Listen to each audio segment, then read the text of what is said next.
For 40 years, you were a professional problem solver. You managed budgets, diffused client meltdowns, and led teams through crisis. You were training for a financial marathon, and you thought the finish line was the day you told your boss where to stick it. But here's what nobody warned you about. 6 months after you crossed that finish line, something strange happens. You've traded the boardroom for total freedom, yet you find yourself standing in the kitchen, heart racing, absolutely furious because the dishwasher isn't loaded correctly. Why does a misplaced set of keys or a long queue at the supermarket suddenly feel like a military crisis? You have objectively less pressure, yet you feel more wound up than ever. If you're feeling this, you're not crazy.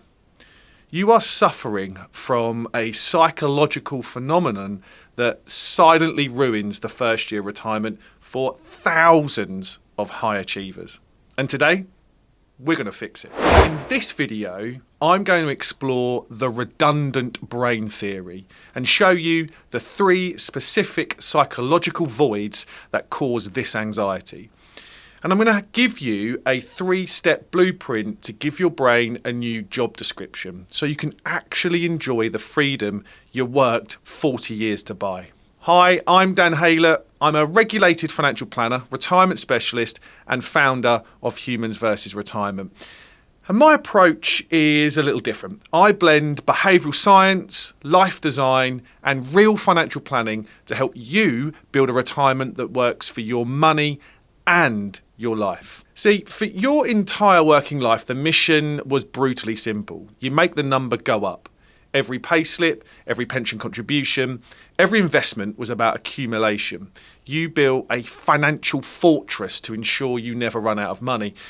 But you probably forgot to build the mental fortress to ensure you didn't run out of purpose. This is what's called the redundant brain theory. Your brain isn't broken as such, it's just monumentally, catastrophically bored. And when a high-performance machine gets bored, it doesn't shut down, it breaks things. Let's get one thing straight. For the last 4-5 decades, your brain has been a highly paid, finely tuned, problem-solving machine. Every single day, you went to work and fed it what I call capital P problems. Smashing a sales target, navigating a merger. These things defined your career. They gave you this hit of competence. Solving them made you feel effective, necessarily, and frankly, a bit of a badass. Then you retired. And those capital P problems vanished overnight. Now, your brain, this magnificent, problem-hungry beast, is suddenly made redundant. But it won't just power down, it goes looking for work. And since the big problems are gone, it turns its full, ferocious attention to the only problems left. The little p problems. Let's look at Mark. Mark was a civil engineer. For 40 years, he solved logistical nightmares and built bridges. His identity was Mark, the bloke who solves the unsolvable. Mark is now 6 months into retirement. A tap in his bathroom develops a slow drip. In his working life, this was a 2-minute call to a plumber. But now, his unemployed brain sees this drip and thinks, a challenge. That tap becomes his new project. He spends days researching washers. He gets snappy with his wife because she interrupted his plumbing strategy. He has taken a £5 little p problem and magnified it into a capital P engineering crisis. The stress Mark feels isn't about the tap. It's about his brain's desperate, unconscious scramble to feel useful again. It's hijacking him. It's the paradox of having all the freedom you ever wanted, but none of the peace. This feeling of being overwhelmed by the trivial isn't like a personal flaw. It happens because work was filling 3 massive voids in your life. When you leave, those voids open up and your brain scrambles to fill them with anxiety. First is the structure void. Think about your life right now. Your schedule is automated. Commute, meeting, lunch, deadline. You hate it, but it automates a massive chunk of your life. When you retire, you stare at an infinite empty calendar. It looks like bliss, but it's actually terrifying. You're suddenly forced to make hundreds of tiny decisions you never had to make before. What time do I get up? What do I do now? This causes decision fatigue. Your brain hates this inefficiency. So to create structure, it creates a mission out of what's in front of it. A long queue at the bank isn't just an annoyance, it becomes the mission of the day because there's nothing bigger to focus on. Second is the identity void. When someone asks, what do? You have a focused answer. I'm a director. I'm a GP. That title is a shortcut for your value. The day you retire, you go from being someone to former someone. Your brain asks, who the hell am I now? And to answer that, your brain tries to prove its worth by overperforming on small tasks. Planning a family barbecue becomes a military operation. Why? Because your brain is trying to say, I'm still competent, look how well I organised the potato salad. And third, the social void.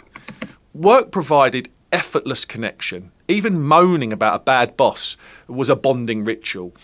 Retirement severs that, and when you are socially starved, your brain's threat detection system goes into overdrive. You lose the social data you used to get every day. So, a neighbour who doesn't wave back isn't just distracted, your bored brain whispers they hate you. You magnify small social slights because you lack the community to drown them out. If you're nodding along, realising that maybe you prepared your wallet for retirement, but not your head, do me a favour. Hit the subscribe button. We're building a community here that refuses to let the accumulation hangover ruin the best years of our life. Okay, so your brain is a brilliant genius that's about to be unemployed. The solution isn't to tell yourself to just relax. That's a bit like telling a border collie to chill out in a field of sheep. It's going to chew the furniture.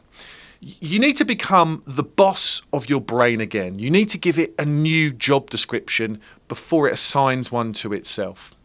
Here's your 3-step plan. Step 1 is to design purposeful anchors. You cannot just go with the flow. You need to become the architect of your week. I want you to schedule anchors, non-negotiable appointments with yourself. A physical anchor, like I walk at 8 o'clock in the morning, rain or shine. This gives you an immediate win every morning. A mental anchor. You need to feed the beast. Schedule time for complexity. Tuesdays and Thursday mornings, learn Spanish, for instance. Give your brain a puzzle to chew on so it doesn't chew on your spouse. A social anchor is important. Don't wait for the phone to ring. Schedule lunch with John every Wednesday. These aren't hobbies. They are the scaffolding of your new life. Step 2 is for when the anxiety hits. It's called the shrink the task technique. When a task like clean the garage feels like climbing Everest, it's because your redundant brain has turned it into a monster. You need to shrink it. Your to-do list is no longer clean garage. It's walk to garage, set timer for 15 minutes, pick up one item. Now that might sound a bit trivial, but anyone can pick up one item. And it smashes the anxiety and gives you that dopamine hit of competence your brain is craving. You are reframing a burden into a series of tiny victories. Step 3 sounds a bit bonkers, but it works. I want you to schedule a worry meeting. Your brain is going to worry about health, money, or that noise the car is making. Fighting it all day is exhausting. It's whack-a-mole. Instead, when a worry pops up at 10 a.m., you say to your brain, good point, we'll discuss that at the 4:30 p.m. meeting, and then go jot it down. At 4:30, you sit down for 15 minutes and let yourself catastrophize. Worry as hard as you can. But when the timer goes off, the meeting is over. You will be amazed how many crises from 10 a.m. seem silly by 4:30. you are taking back control. Listen, that feeling of being overwhelmed by small things, it's not a sign you're failing at retirement. It's a sign that you have a high performance engine under the hood that is just idling. You spent a career honing incredible skills, discipline, resilience, problem solving. Those didn't vanish when you handed in your pass. Don't let the little p problems steal your peace. Use those skills to build your anchors, shrink the tasks, and manage the worry. You've crossed the finish line of the financial marathon. Now it's actually time to enjoy the prize. I want to hear from you in the comments. What is one purposeful anchor you are going to put in your calendar for your first year of retirement? Is it a language, a sport, or a club? Let me know below. I'm Dan Haylett. See you in the next one.